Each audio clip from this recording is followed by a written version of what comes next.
Srimad Bhagavatam. I think last week you wished Prabhu covered 21st verse.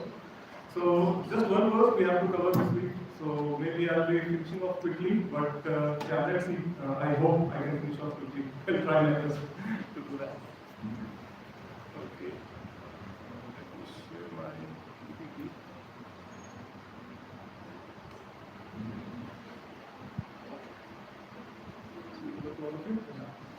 So as usual, before we start the session, I would like to dedicate this session to the founder Acharya of this talk, His Divine Grace, Sri Bhakti Vedanta Swami Srila Prabhupada Ki Jai.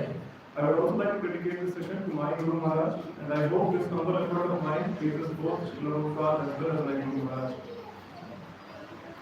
Okay, so whatever I am going to speak in this session will be entirely based on the lectures that I have heard from Srila Prabhupada.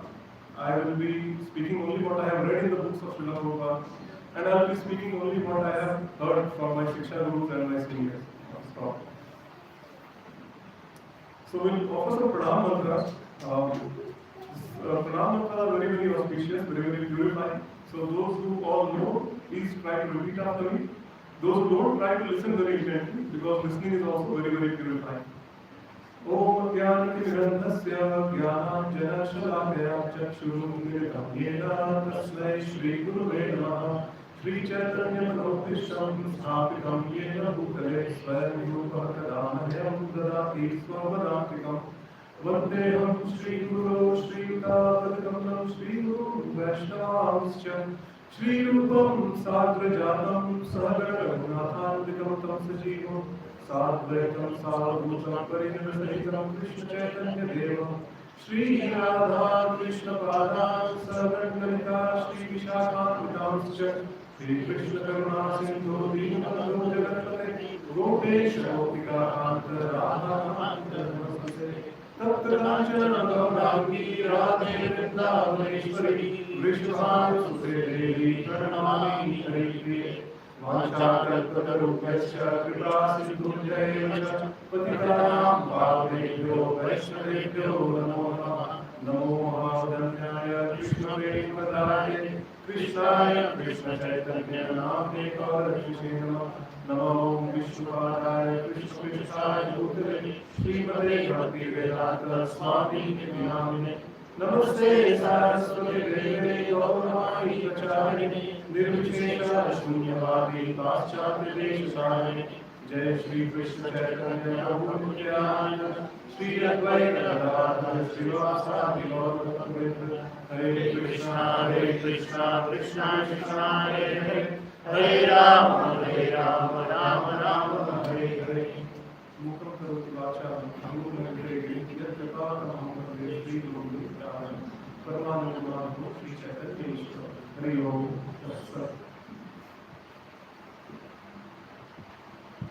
Om Namo Bhagavate Vasudevaya. Om Namo Bhagavate Vasudevaya. Om Namo Bhagavate Vasudevaya. Om Namo Bhagavate Vasudevaya. Om Namo Bhagavate Vasudevaya. Om Namo Bhagavate Vasudevaya. Narayanam Namaskritya. Narayana Namaskritya. Naram Chaiva Narottamam. Naram Chaiva Narottamam. Devim Saraswatim Vyasam. Devi Saraswati Vyasam. Tato Jayam Mudiraye. Tato Jayamudiraye. Nashtaprayeshu Bhadreshu. Nashtaprayeshu Bhadreshu. Nityam Bhagavata Sevaya. Nityam Bhagavata Sevaya. Bhagavatya Uttama Shloke. Bhagavata Uttama Shloke. Bhaktir Bhavati Naishtiki. Bhaktir Bhavati Naishtiki. Okay, so we'll start with the 22nd verse of the first canto, second chapter, Srimad Bhagavatam. Please repeat after me. It goes like this. Ato vaikavayo nityam. Ato vaikavayo nityam. Bhaktim paramaya muda. Bhakti paramaya muda. Vasudeve bhagavati. Vasudeve bhagavati. Kurvantyatma prasadani. Kurvantyatma prasadani. Ato vaikavayo nityam. Ato vaikavayo nityam. Bhaktim paramaya muda. Bhakti paramaya muda. Vasudeve bhagavati. Vasudeve bhagavati. Kurvantyatma prasadani. Kurvantyatma prasadani. Anyone would like to repeat? Ato vaikaiva nitya. Ato vaikavayo nityam.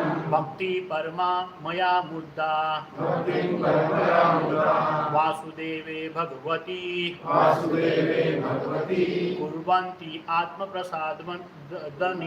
Kurvantyatma prasadani. Anyone from other side? Ato vaikavayo nityam. Bhakti paramaya muda. Vasudeve bhagavati. Kurvanti atma prasadani. Translation. Certainly, therefore, since time immemorial, all transcendentalists have been rendering devotional service unto Lord Krishna, the personality of Godhead, with great delight, because such devotional service is enlightening to the self. So there are a couple of important points here. First, Prabhuji, can I get the book so that I can read the further book? I think it's very important. So a couple of points here. First of all, we will try to understand what is self. Okay, what Mr. Prabhupada explains what self refers to. Then what is Atma Prasadani, and how is the how is the Supreme Personality of Godhead, Lord Krishna, different from his other incarnations in the way he associates with the devotees, Lord Krishna and Gauranga.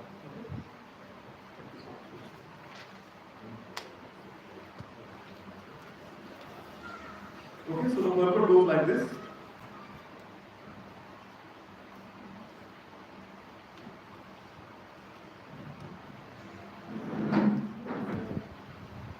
The speciality of devotional service under the Supreme Personality of Godhead Sri Krishna is specifically mentioned here. Godhead, beginning from Sri Baldev, Sankarshan, Vasudev, Anirudh, Arjun, and Narayan, are extending to the Purush avatars, Guna avatars, Leela avatars, Yuga avatars, and many other thousand manifestations of the personality of Godhead.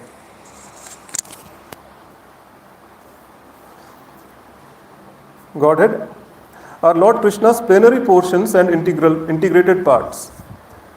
The living entities are separated parts and parcels of the personality of Godhead. Therefore, Lord Sri Krishna, the original form of Godhead, and He, the last word in the transcendence.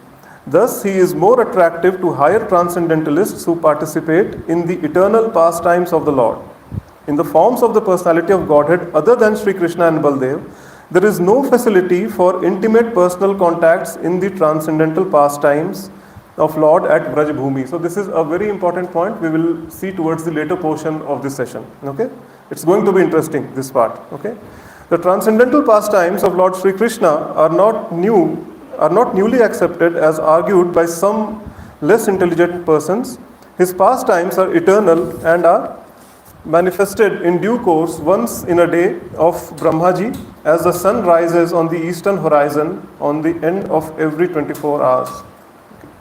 So some very beautiful things that we can derive from this purport. We will start with the first part. So the self, okay, or Atma, which is mentioned here in the last part of the shloka that you see, Atma Prasadani, right? So Atma. So according to Srila Prabhupada, this Atma can refer to three things, okay. One is the self or the spirit soul that we are talking about. Atma also refers to the mind, and Atma also refers to the body, okay. So when we say Atma Prasadanim, Prasadanim means to satisfy. So when we say Atma Prasadanim, so it may refer to satisfying oneself or the satisfaction of the spirit soul, satisfy one's mind or satisfy one's body. Okay, and we see that these are three concepts of life which we are living in. Okay, we are living in the three stages of life. One is the bodily concept of life, second is the mental concept of life, and third is the spiritual concept of life. Okay, and we will see that the different practitioners are basically classified. Okay, so this is the kind of a chart which shows that person how they evolve in intelligence. Okay, someone who is grossly on the material platform, thinking only about money, big house, nice family, big car, luxuries of life, they are, in the Bhagavad Gita they have been mentioned as grossly foolish people. Okay, they don't understand what is the ultimate goal of human life. Okay, so, and Krishna has said that we should not disturb such people also. Okay, just leave it where they are. Second stage comes, which is little more intelligent, little more advanced than the people who are grossly foolish, which is somewhat midway, between the intelligent folks as well as, intelligent folks and the people who are grossly foolish, right? These people are mental speculators, okay, trying to find answers to some questions by performing some meditative practices, okay. They are not at the gross platform of materialists or karmis, okay. They are little advanced because they have come to a point of realization that life is not just about having a nice family, having good kids, getting married, and then ultimately marrying off your kids, and then ultimately quitting this body and wasting your entire life working very hard to earn money, name, fame, all these things. Okay, so life is more than that. So these people have come to that realization. Okay, and before coming to Krishna consciousness, I was also one of these people. Trying to meditate, sit at one position. I used to sit and just think about nothing, try to think about nothing, and nothing happened. Okay, trust me on that. It doesn't work like that way. Okay, you have to approach a bona fide person who has a in-depth knowledge, who can literally guide you. Okay, take your hand, guide you, tell you okay that where to look for the answers, what answers to look for, and slowly and surely you will make a progress. Like it's not going to be an overnight thing. Okay, so this is where the intelligent folks come in. That after a lot of going through a lot of grinding, basically, they reach a point where they understand that okay, the bhakti marg or worshipping Krishna as the supreme personality of Godhead, that is the ultimate goal of human life. Okay, so the devotees basically are the most intelligent people of all of them. And even in the Bhagavad Gita, Krishna has confirmed, Yoginam api sarvesham madgaten antaratmana Shraddhavan bhajte yo mam same yukta tamomata. That out of all the yogis, karma yogis, jnana yogis, dhyan yogis, and bhakti yogis are at the topmost and they are very dear to me. Okay, this is confirmed by Krishna himself. So the ultimate goal of human life, as we all know, I think most of us have spent significant amount of time here in Krishna consciousness. So the ultimate goal of life, what is the ultimate goal of life? Can anyone please say? Come on, it's written there. Yes. So ultimate goal of life is to break this cycle of birth and death. Okay, and how it happens? By asking the right question. It all starts by asking the right questions. Okay, that who am I? Who is God? What is my relationship with God? Now that I have understood my relationship with God, then what should I do? In order to progress on that path. So these things are known as the Jivasya Tattva Jigyasa. They have been referred in the scriptures as Jivasya Tattva Jigyasa or Athato Brahma Jigyasa, right? Inquiring about the Supreme Absolute Truth. Okay? And as we all know, that Supreme Absolute Truth can be realized in three forms. First is the Brahman, which is the personal effulgence of the Lord. Second is the localized Paramatma, which is in the heart of every living entity. And third is the Bhagwan, which is Supreme Personality of Godhead, Krishna himself. Brahmeti Paramatmeti Bhagwaniti Shabdete. Right? This is from the Srimad Bhagavatam, this knowledge we get. Okay. So now, who is a Mahatma?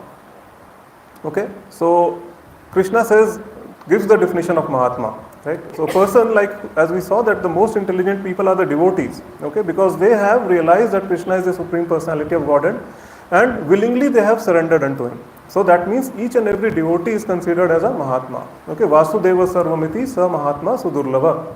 Right? So anyone who has realized the understanding to a point, has come to the point of understanding that Vasudeva is the ultimate absolute truth. Right? This entire verse goes like this.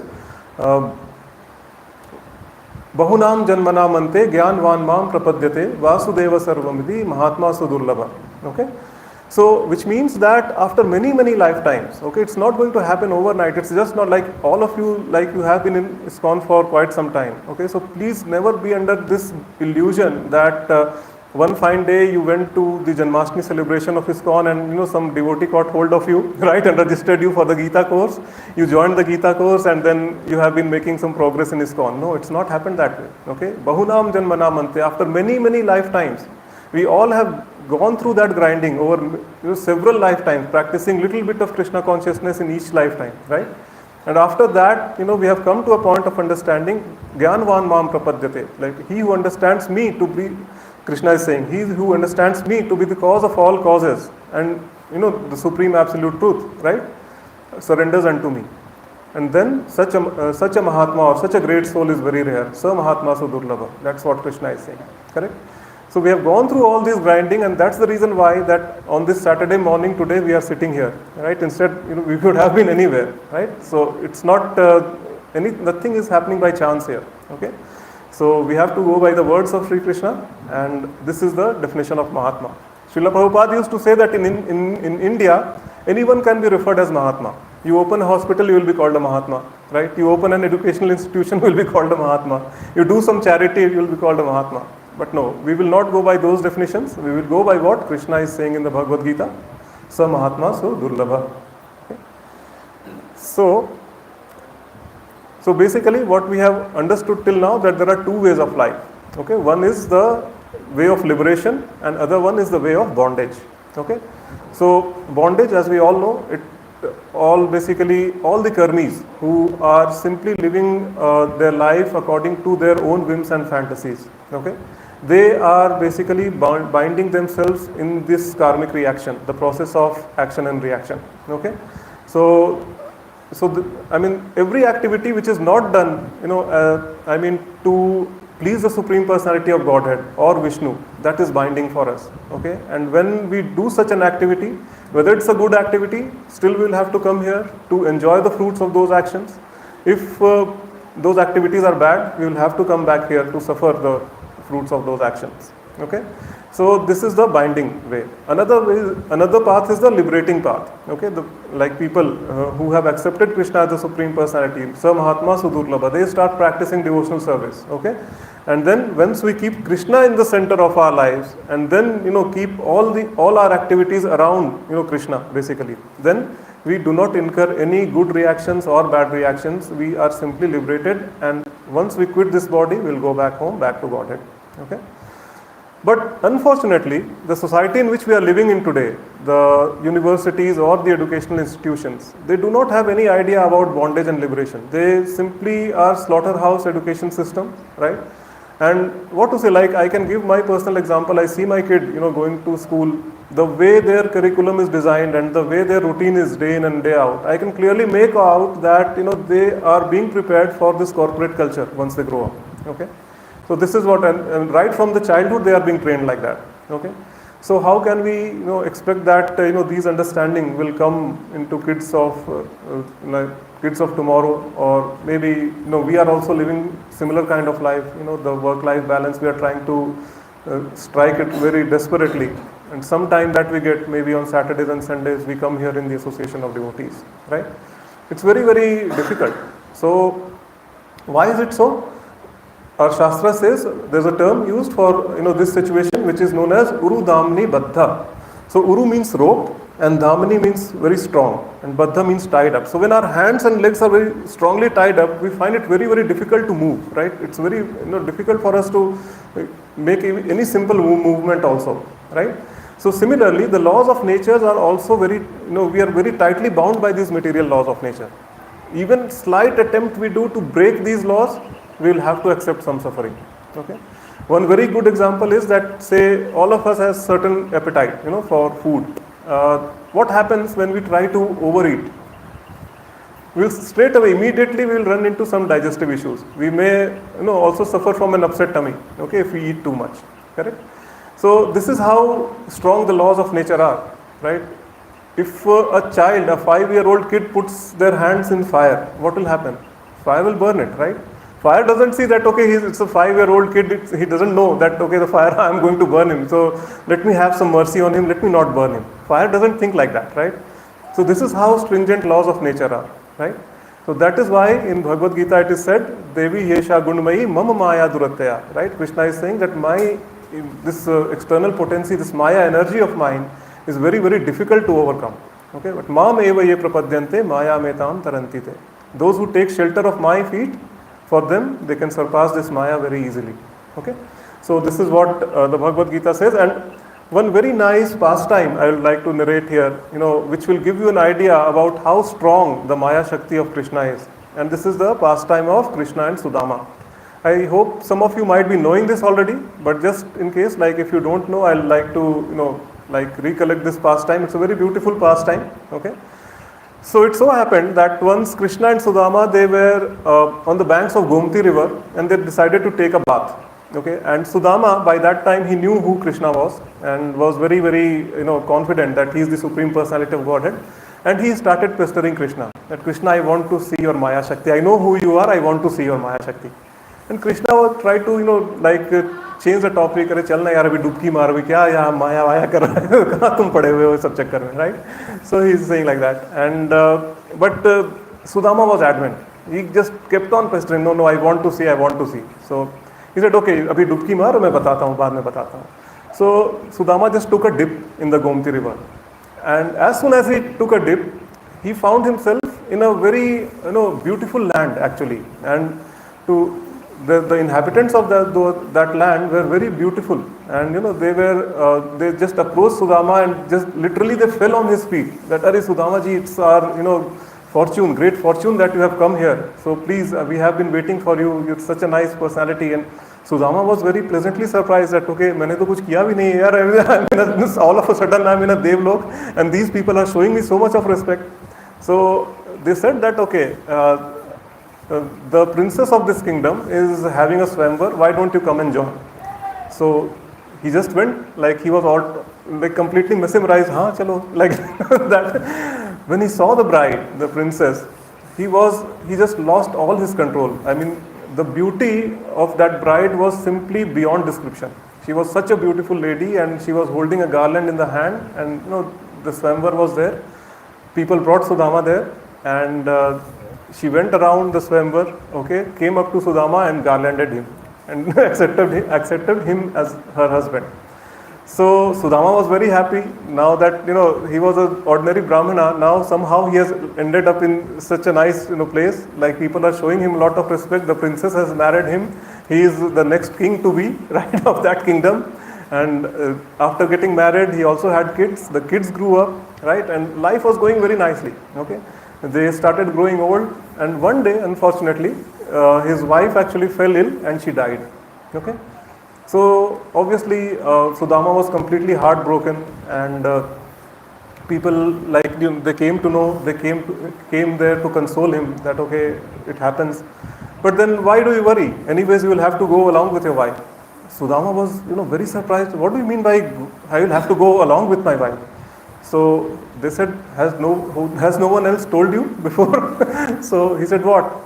So there's a pratha here, the culture here in this land. Just pretty similar to Sati Pratha. That, but the only difference is that once the wife dies, the husband will have to jump into the funeral pyre along with the wife. So Sudama was, flabbergasted. He said, no, I am not going to die. I don't want to die. Please leave me. So he said, no, the laws are there. Otherwise, if you don't go by yourself, we will have to forcibly do it. And then, 3 Mushtanda Pahalwans, they came, they caught hold of Sudama, chaloge kaise nahi.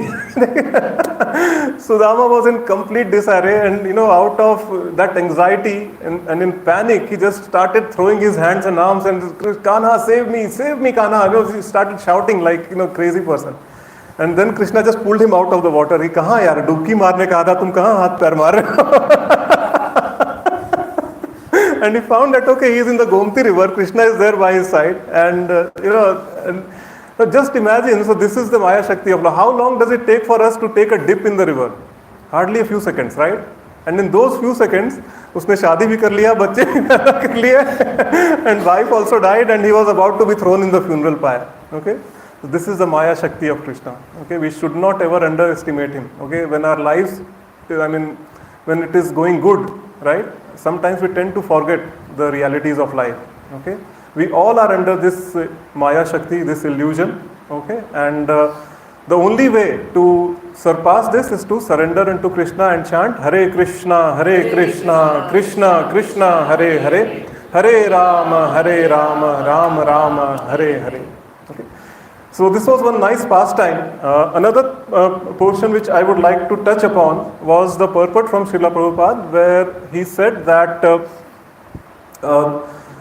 the incarnation of, not the incarnation, Krishna and Balram, like the Supreme Personality of Krishna, the way they interact with the devotees, okay, it's very, very special. Like no other incarnation of Krishna or Vishnu associates with the devotees in that manner. Okay. Can anyone give me some pastimes, like what mischiefs did Krishna do when he was growing up in Vrindavan? Some pictures are here, you can repeat that also, but if any other mischiefs come into your mind, please help me out. Yogesh Prabhu, tell me, what mischiefs did Krishna do? What mischiefs did Krishna do when he was in Vrindavan, when he was growing up in Vrindavan? Yeah. He's stealing the butter. Yeah, stealing the butter. Anyone else? Prabhuji? Mataji's? Come on, he was such a naughty boy. You should be knowing, right? Yeah, stealing the butter was one. Yeah, stealing the clothes of the gopis. Yes, another one, right? And killing the demons which Kansa, sent. And also he performed Rasa Leela. So we see that all these relationships are very, very intimate with all the devotees. Okay? I mean, just imagine, for example, I'll try to explain. Okay, Sugriv was also a friend of Lord Ramchandra, right? Can you imagine Sugriv telling Ramchandra, "Chalo, makhan chura kar aage aate hain." What will happen? Just imagine the reaction of Lord Ramchandra. Hey, what are you talking about? Maryada Purushottam, right? And how can you even think? Sugriv, आपको सोचने के लिए बस आप दंड के अधिकारी बन गए हैं. आप चोरी करने की सोच भी कैसे सकते हो, right? This is what Lord Ramchandra will tell. But what happens with Krishna? Krishna just accepts that proposal and then goes around, the forests of Vrindavan, the villages of Vrindavan, the different homes of Vrindavan, stealing butter, right? So similarly, we see one picture here that Mother Yashoda is chasing Krishna with a stick, right? And Krishna is, if you look at the expression of Krishna, he is actually really frightened and anxious, right? And can you imagine the same scenario, Mother Yashoda chasing Narsimhadev with a stick? Can a devotee, try to associate with Narsimhadev in that kind of a mood? No, it's not possible, right? Similarly, Krishna would play wrestling with his cowherd friends, like cowherd boys, and deliberately he would get defeated, and then he would carry the person who defeated him on his shoulders across the bank of river Yamuna. So literally in Vrindavan, you can jump on the shoulders of Krishna and he will run across the bank of river Yamuna carrying you, right? Try jumping on the shoulders of Lord Parshuram once. Can you imagine doing that? He has a Parshu, he has a farsa, right, in his hand. Do I need to say anything more than that?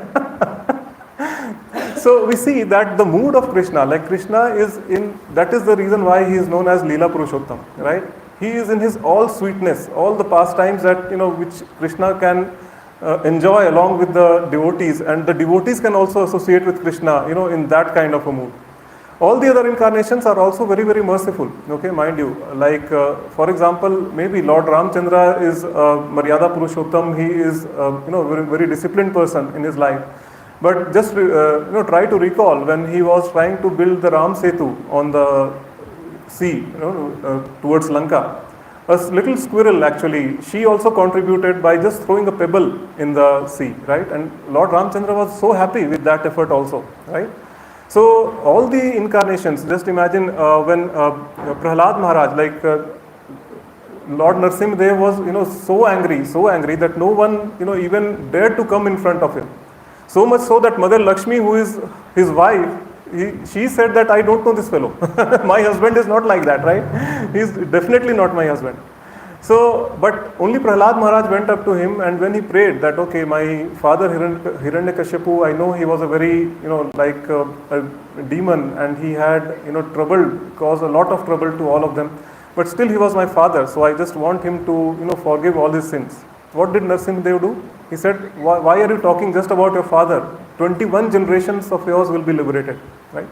So this is how merciful all the incarnations are, but it's just that they all are in a different mood, okay? And Krishna is just the topmost in all the rasas, whether it's the Vatsalya rasa, whether it's the Sakhya rasa, whether it's the Shant rasa, or whether it's the Madhurya rasa, okay? So this is how, Krishna actually associates with all the devotees. This is how Krishna and Balram are very, very special, okay? And that is the reason why we here in the Gaudiya Vaishnava Sampradaya, we just try to worship Sri Radha and Krishna, and the only target of each and every single devotee here at ISKCON is to seek Lord Krishna and Srimati Radharani and Lord Balram face to face in Golok Vrindavan. Okay. So on that mood, I would like to conclude. I hope you all like the session. If you have any questions, any realizations to share, please go ahead. Any thoughts, I will happily be like